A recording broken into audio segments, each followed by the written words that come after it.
नमस्कार, आप देख रहे हैं जेवर प्रेस और मैं हूं आपका दोस्त चंचल कुमार शर्मा।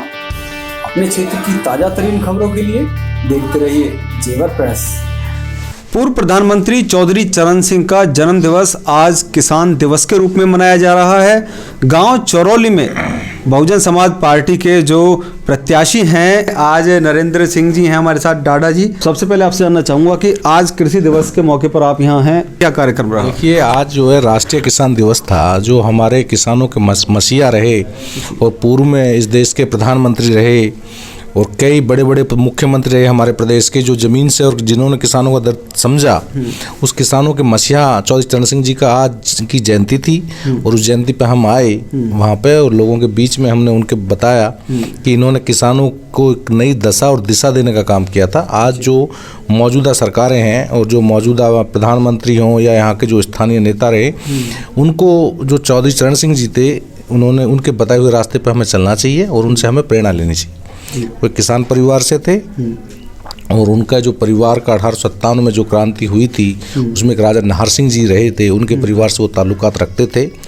और इनके जो फादर थे वो गरीब थे और उन्होंने फिर भी उन्होंने शिक्षा ग्रहण करी और इन्होंने किसानों के लिए संघर्ष किया और देश के जो सर्वोच्च पद होता है वो उस पर पहुँचे। तो हमें ऐसी मानव विभूतियों से प्रेरणा लेनी चाहिए और ये आने वाली जो हमारी नई पीढ़ियाँ हैं उनको इनसे सीख लेनी चाहिए। नरेंद्र जी, आप विधानसभा के चुनाव के लिए तैयारी कर रहे हैं, आपको क्षेत्र में ऐसी क्या 3 जरूरी चीज़ें दिखाई देती हैं जो कि आपको मेन समस्या दिखाई देती हैं वो, और आप उनके लिए कार्य करेंगे? देखिए, स्टार्टिंग से ही जब मैं आया था यहाँ पे, मुझे बहन कुमारी मायावती जी ने आशीर्वाद देकर यहाँ लोगों के बीच में भेजा, तो मैं स्टार्टिंग से ही मैं कहता आया हूँ कि मेरी सबसे बड़ी जो यहाँ पे मैंने समस्या महसूस की है, देखिए मैं युवा हूँ और युवाओं को जो बेरोजगारी का दर्द, जो किसान मजदूर जो एक परिवार झेलता है अपने बच्चों को पढ़ाने के लिए, शिक्षा ग्रहण कराने के लिए, वो उनको पैसा खर्च करता है, उसके बाद वो बच्चे बेरोजगार रहते हैं तो एक टीस होती है। मेरी पहली प्राथमिकता है कि मैं जो स्थानीय कंपनी हो गई या अगर मुझे यहाँ के लोग इतना मजबूत बना देते हैं कि मैं शासन प्रशासन में अपनी बात कह सकूँ, तो निश्चित रूप से जो बेरोजगार हैं युवक, उनको रोजगार दिलाने के लिए मैं पूरी ताकत लगा दूंगा और घर घर से जो शिक्षित और योग्य युवक हैं उनको बुला के मैं रोजगार दिलाने का काम करूँगा। दूसरी मैं यहाँ पर समस्या जो देख रहा हूँ, यहाँ पर किसानों को उत्पीड़न होता है पूरी तरह से। देखिए, मेरे यहाँ जो मैं पहले बात करता हूँ ग्रेटर नोएडा, जो ग्रेटर नोएडा अथॉरिटी के अंतर्गत जो गाँव आते हैं जिनको मुआवजा मिल चुका है और वहाँ पे 6% और 10% को लेकर लोग आज भी आंदोलन रहते हैं, वो आंदोलन कर रहे हैं, कोई सरकार उनकी सुन नहीं रही है। दूसरा, कुछ किसानों का अभी भी 64% का जो मुआवजा मिलना होता वो मुआवजा नहीं मिला, उसके लिए लोग आंदोलन कर रहे हैं। मेरी प्रायोरिटी ये रहेगी कि जैसे ही हम लोगों को ये ताकत हमें यहाँ पर मिलती है, मैं प्रायोरिटी पे 6% और 10% के प्लॉट की जो समस्याएं हैं, बैकलीज की समस्या है और 64% मुआवजे के लिए लोग संघर्ष कर रहे हैं जो किसान, उनकी समस्याओं को मैं प्रायोरिटी पे यहाँ पे समाधान कराऊंगा। और दूसरी समस्या मैं यहाँ पे देख रहा हूँ, पुलिस का उत्पीड़न भी है। जो पुलिस का उत्पीड़न यहाँ पे होता है गैर कानूनी रूप से, देखो हमारी जो नेता हैं बहन कुमारी मायावती जी, वो कानून के राज में विश्वास रखती है और हम भी उसमें विश्वास रखते हैं। अगर गैर कानूनी रूप से हमारे किसी भी व्यक्ति को उत्पीड़न होता है, मैंने देखा कि यहाँ पे बीजेपी के जो लोग हैं उन्होंने दहशत का माहौल यहाँ पे पैदा कर रखा है, तो निश्चित रूप से उस दहशत को हम खत्म करेंगे और कानून का राज स्थापित करने के लिए कानून का राज यहाँ पे हम स्थापित कराएंगे। नरेंद्र जी, वर्तमान में जो सरकार रही है उसने जो विकास कार्य हुए हैं उसके द्वारा या जिस तरह से विकास हुआ है उस तरह से अपने आप को किस तरह से स्थापित करेंगे, किस तरह से बताएंगे? देखिए, विकास की जहाँ तक बात करते हैं, भारतीय जनता पार्टी की सरकार है, तो मुझे लगता नहीं कि भारतीय जनता पार्टी की सरकार ने, उनके जनप्रतिनिधियों ने यहाँ कोई विकास किया। उन्होंने केवल अपना विकास किया। विकास के नाम पर देखिए, जहाँ पर शिक्षा की व्यवस्था होनी चाहिए वो बहन कुमारी मायावती जी के शासनकाल में हुई और स्वास्थ्य की व्यवस्था होनी चाहिए, मेडिकल फैसिलिटीज़ जो एक जहाँ पर काशीराम हॉस्पिटल है, अपने आप एम्स को टक्कर देती है, वो हॉस्पिटल की वहाँ पर स्थापना कराई तो बहन कुमारी मायावती जी ने कराई। बालक बालिका कॉलेज की स्थापना कराई तो बहन कुमारी मायावती जी के शासनकाल में हुई।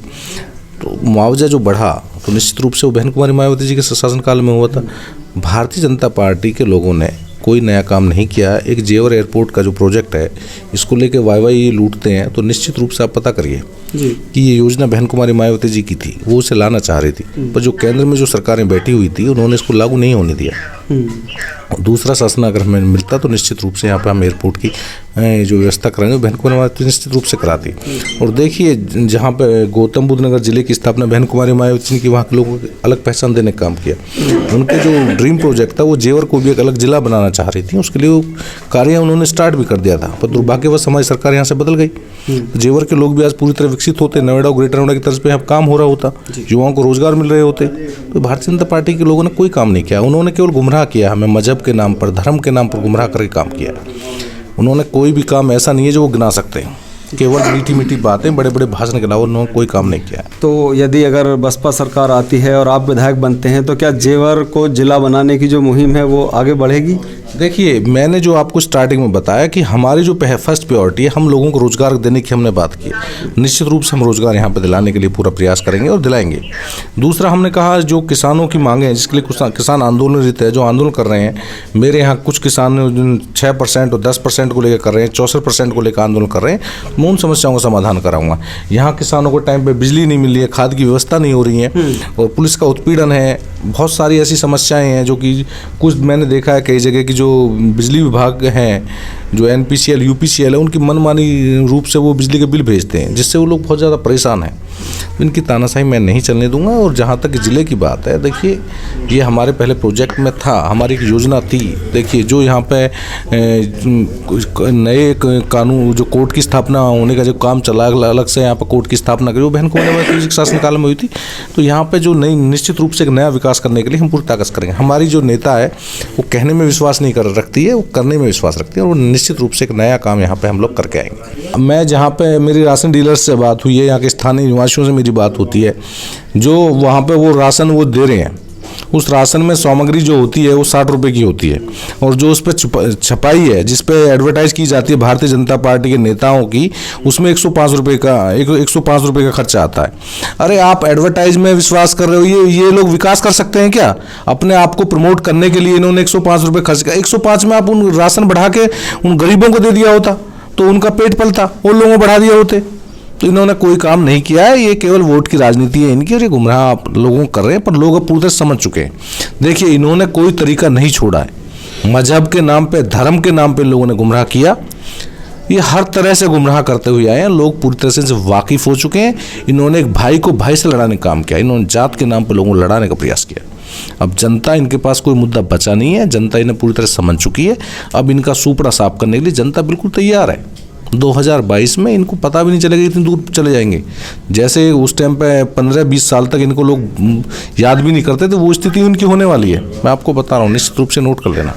सर बात करें बहुजन मूवमेंट को लेकर, जो इस बहन कुमारी मायावती जी चुनाव लड़ रही हैं, और आज़ाद समाज पार्टी के जो चंद्रशेखर रावत जो चुनाव भी लड़ेंगे, क्या इसमें किसी भी प्रकार का बहुजन मूवमेंट को जो वोट है वो दो जगह जाएगा? क्या कुछ देखिए ये चीज़ें हैं जो एक हमारी केवल एक नेता है दलितों की, वो बहन कुमारी मायावती जी है, और उनका एक आंदोलन है। बहुजन समाज पार्टी एक मिशन मूवमेंट है, उससे लोग जुड़े हुए। मिशन मूवमेंट के लोग कहीं कोई गुमराह होने वाले नहीं है, लोग बता चुके हैं सारी बात, कई बार स्पष्ट आप देख चुके हो कि जो नेता है वो बहन कुमारी मायावती जी है, वोट केवल उनकी बहन जी के लिए है। ये जो है और जो चीज़ें, इन पर किसी तरह कोई किसी का ध्यान ही नहीं है। वो ठीक है, अलग से उनका अपना सिस्टम है, पर जो नेता है दलितों को बहन कुमारी मायावती जी है, और किसी तरह का ध्रुवीकरण का कोई इसमें कोई भी चांस नहीं है। ये बिल्कुल ये होने वाली नहीं है।